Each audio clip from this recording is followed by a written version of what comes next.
This is the very first time that I'm going to be talking about Pitch Black. Now this is actually pretty cool because this is actually the first Arrow release that they have actually done by themselves in 4K. In the States, Flash Gordon was done by Arrow, but they actually just took the same master that Studio Canal did. And without any other further ado, I'm going to go straight into the movie itself. You know, Pitch Black was a movie that I saw in 1999, straight when it came out on DVD, and I was really taken by it. And my feelings kind of have softened over time, you know, but I still really do like this movie. You know, it is a very ambitious take. It has a scenario that I really like and reminds me of a lot of the very good Aliens films that came out back in the day. So, it is pretty much these people are stranded on this random planet that seems to have 3 suns, but over the course of time, those 3 suns will be eclipsed and they will be swarmed with alien creatures that want to eat their faces off. And these people really don't get along, but certainly a certain somebody that goes by the name of Riddick, he is just a badass, more typical action character played by Vin Diesel that is a prisoner, and really he becomes the main focus of the film's morality. Now, this movie does take a long time to actually get to the point where the moons get eclipsed and a lot of the action happens. I will say that besides the opening sequence when their ship crashes, it is a very long time until you get to a lot of big action. And, you know, it starts to become kind of slow for me, but it definitely picks up once those moons get eclipsed and you get these people in tight quarters, then they have to survive with each other against these aliens, and they discover multiple things about the aliens, how to defeat them, how to survive. It is great. And there are certain characters here that I really do like. Radha Mitchell is excellent in this movie, and she is excellent in a lot of things that I've seen her in, and this is a star-making role for Vin Diesel. I feel like he handles some corny one-liners very expertly well here, and he largely gets through them unscathed and is able to build a character of the likes of, like, Wolverine that you definitely want to know more about.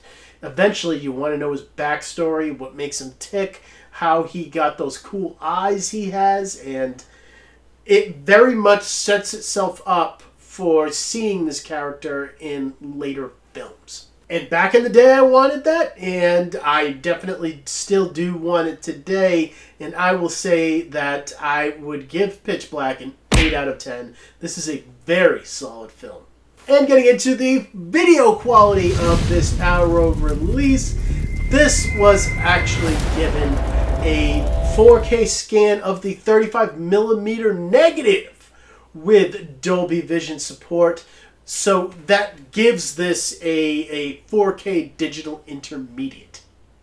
Now, what I will say is the original Blu-ray actually isn't in this release, so you wouldn't actually be able to tell unless you already owned it.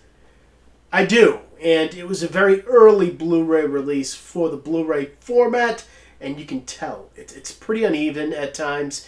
It's grainy, it's soft at times, and it's very flat. That is largely because of the way that this movie was filmed, and it was filmed very stylish. But that style is very blown out at times, and that makes the beginning half of this film seem very flat on that Blu-ray. Here, that changes for the better. This is actually very consistent and very, very, very well done in the clarity department. there is still some film grain here and specks of film blotches as you would normally see, but you definitely get a more crisp and more clear image here that is more consistent. And when you're talking about depth of field, that is largely stepped up here, especially in the more blown out scenes. I cannot stress that enough. The beginning half of this film is exponentially better. In the detail department, it does fairly well. You get more detail in the landscapes here, and with that, you can definitely tell that some of the backdrops here are fake as hell. And that is something that the 4K format kind of makes stand out. You know, it did that for the Lucas prequels, and it definitely did that here for these. But what I would say is you get a lot more in the grains of sand on the ground, the grit on characters' faces, pores on faces and close-ups, and a lot of just their wardrobe and the little machinations that go along with that. All of it. You know, you can see individual strands of stitching. It is done expertly well here. HDR here is excellent. I would say that the more harsh lighting towards the beginning half of this movie is almost eye-blinding. It definitely catches you, and it gives you that sense that they cannot get away from the sun. It is everywhere where they are at the beginning half of this film, and it never goes away. And you definitely get that here. And when those lights go off, these blacks are excellent, and they are deep. You can see into them so clearly, and they never crush. That was a problem on the Blu-ray, but not here.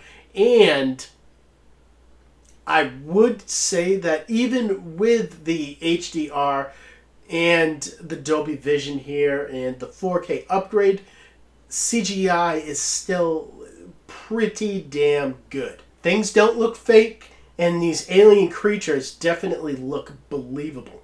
And that is something that I want to really applaud this transfer for. This isn't the sharpest transfer on the shed, but if you see where this film has come from in its Blu-ray roots, you will know that this is exponentially better, and it is getting a 9 out of 10. This is damn good. But unfortunately, as far as the audio goes, we are not given a Dolby Atmos track. Boo! Boo! I wanted that so bad here. Why could they have not given us that? What we get is the same DTS HD 5.1 mix that was on the original Blu-ray. It has always sounded really good. I've actually upgraded my speaker setup since I've watched this movie last, and hey, I definitely do notice a difference. But still, this movie just screams for upgraded audio, and it won't give it to you. I feel like they are taking the Studio Canal route to things, where we're going to give you some really good picture quality, but we're not going to upgrade the audio, and that's unfortunate. It is very good here, though. You know, bass response is excellent. When this ship crashes at the beginning half of this film, it is incredible. And it will definitely rock your house. And speaker separation during that sequence and throughout the entire movie is excellent as well. Surrounds are heavily, heavily used. And this track just rocks. And I know if done right, it would rock in Dolby Atmos. I would give this a 9 out of 10 if I was reviewing the Blu-ray when this first came out, but because they didn't upgrade the audio, I'm going to give it an 8 out of 10. Now, with these new Arrow releases, I am noticing a trend where they are not going to give you a digital copy. Arrow really has never done that, even for their other releases. I reviewed some of their Hellraiser stuff back in the day. I didn't get a digital copy for that. So, we're not going to get one here. But we're going to get a shit load of special features.